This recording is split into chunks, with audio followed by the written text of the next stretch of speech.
Welcome to Reolink. As we have completed the initial setup of the Argus PT Pro, now let's see how to install the camera. You can place it on the wall, on the ceiling, or to a tree. 3 ways to meet your different needs, and each is easy to do within no more than 5 minutes.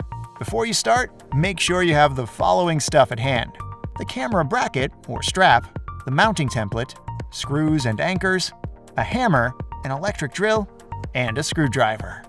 And also, choose a proper location within the Wi-Fi coverage. So, if you're planning to place the Argus PT Pro outdoors to keep an eye on your driveway, front door, or backyard, you may use the camera bracket to install it on the wall. First, you need to drill holes in accordance with the mounting template, and then install the anchors provided into the wall before screwing the bracket. Lock the camera in position, and done. Another choice is to mount the Argus PT Pro on the ceiling. Also, you need the provided bracket. You can find the button on the bracket back. Pull it down to unscrew the mount base from the bracket, and then screw the base to the ceiling. You can also use the anchors if needed. The last step, attach the camera to the base plate and screw down the camera. With a hook and loop strap coming with the camera, you can strap it to a tree with the mount base or the bracket. Thread the strap through the slot of the base or bracket.